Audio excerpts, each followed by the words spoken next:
Tuturo ko sa inyo technique. Ito ang technique para shortcut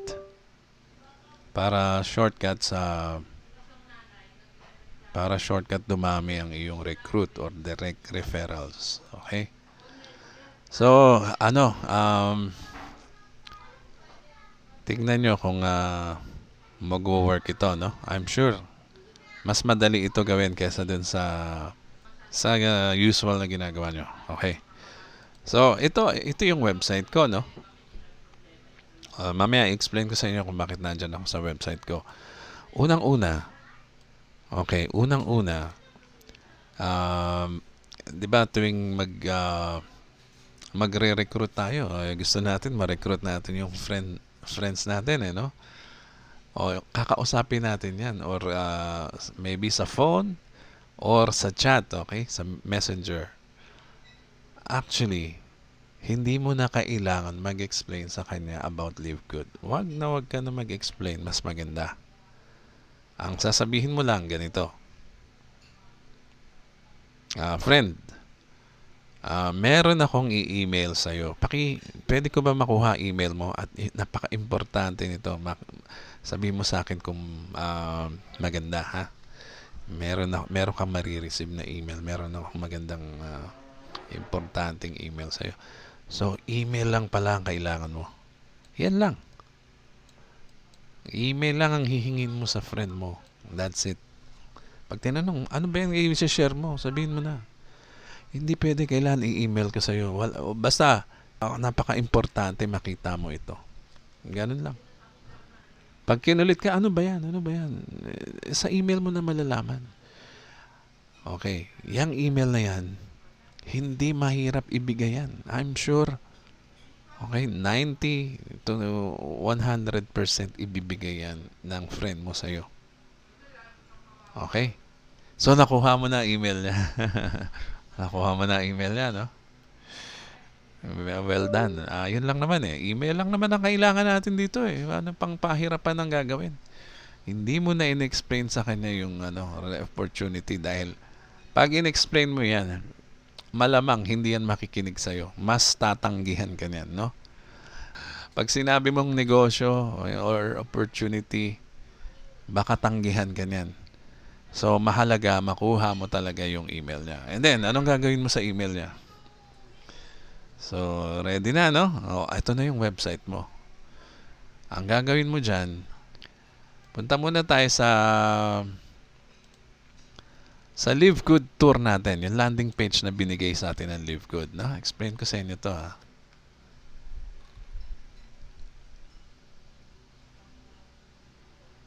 Di ba dyan natin dinadala yung mga prospect natin? Friend, punta ka dito sa link ko. Maganda to. Panoodin mo lang yung short video ng CEO namin.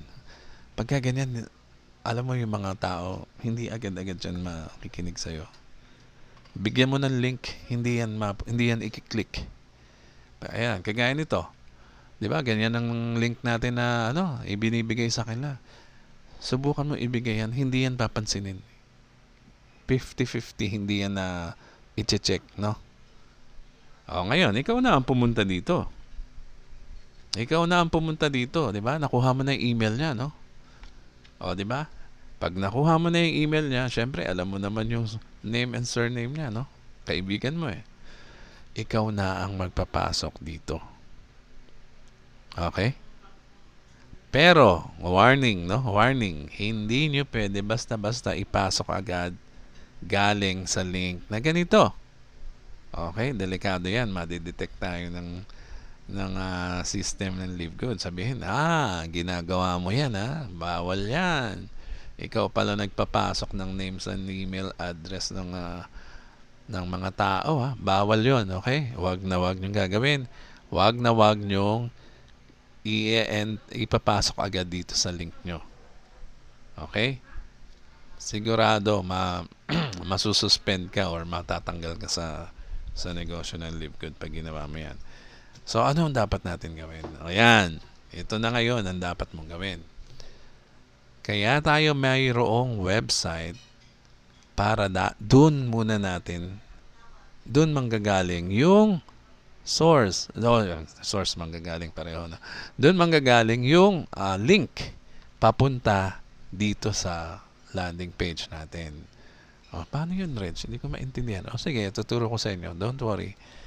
Okay, punta tayo sa Livegood replicated website natin na ginawa natin. Yan. Ang purpose niyan ay para mag-redirect from this website to this landing page, sa official landing page natin.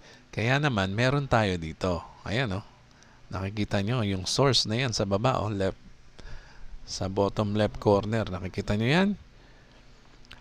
Pag clinic ng tao ito, okay? Pag clinic ng tao ito, tsaka yan magpupunta. Magre-register yan sa website. Galing ito sa website ni Edgy. Okay, accepted dyan. Galing naman pala sa website niya. So, meron siyang marketing system na ginagamit. Well, walang problema doon, Edgy. Gamitin mo yan para makakuha ka ng mga members mo. Bagong pre-enroll mo. So, itong bagong page na to, kumpara doon sa una, ay iba ang na-registered. I mean, iba ang na-rehistro sa system na iniisip niya, galing ito sa traffic ng website ni Edgy, kaya napunta dito yung tao. So, ganun, nag-iisip yan. Meron na detection system yan, na ginagawa para hindi ito basta-basta form lang na ganyan. So, makikita ni Livegood, nanggaling pala to dito, approve yan. Hindi illegal ang ginagawa niya. Pero, pagka, dito naman tayo sa isa, ayan, ito yung galing doon, i-close ko na yan, punta ako dito sa isa, hindi naman nakikita yung pagbabago. Sabihin mo, pag dito ka naman ang galing, agad, tapos nag-enter ka ng name and email address ng tao, makikita ni Livegood, bakit ganun? Same IP address, same source. Lagi dito nang gagaling sa link na to. Pasok siya ng sunod-sunod na members na tao. Diyan ka magkakaproblema ngayon. Okay? So, importante na meron kang website na gaya nito. At dyan, i-click mo yan. Okay? I-click mo to bago ka ngayon magpasok ng name and email address ng friend mo dito. Okay? So, ganyan, Napaka-importante niyan. Tandaan nyo. So, ang kailangan nyo lang, yung email niya, kilala nyo na yung name and surname niya, last name. Ipasok nyo na, reserve my position, and then yung system na ang bahala mag-follow up sa kanya, mag-login. So, mas madali ang nangyari, hindi ka na nahirapan na alokin siya. Punta ka dito sa landing page ko, i-enter mo yung email mo dyan at name. Dahil magandang negosyo yan. Hindi ganun. Hindi yan papansinin, na kadalasan ng mga tao. Ikaw na mismo ang mag-e-enter sa kanya para dito. So, yun na yun. Yun na yung gusto ko i-point out. Sana nakuha nyo yung aking ibig sabihin. Gawin nyo yan. Kunin nyo lang yung email address. Kunin nyo yung email address ng mga tao, mga kaibigan nyo, at padaanin nyo dito. Okay? Yan lang ang kailangan nyo. Email is the key. Email address, ang dali ibigay ng tao yan, ng kaibigan mo. Kahit friend mo lang sa Facebook, ibibigay na yan sa'yo. Kahit friend mo, ibibigay. Hindi yan iisip, magdadalawang isip. Email lang pala. Sige. Hindi mo naman ako mai-istorbo kahit email ka dyan sa akin ng marami. Diba? Ganun yan. So, kunin ang email, i-click mo ito para pumunta ka dito, tsaka mo enter ngayon dito sa form na to. Ikaw ang gagawa niyan. Okay, so yan lang muna. Ito po si Edgy Garcia. Mag-subscribe na rin kayo sa akin. Maraming salamat po.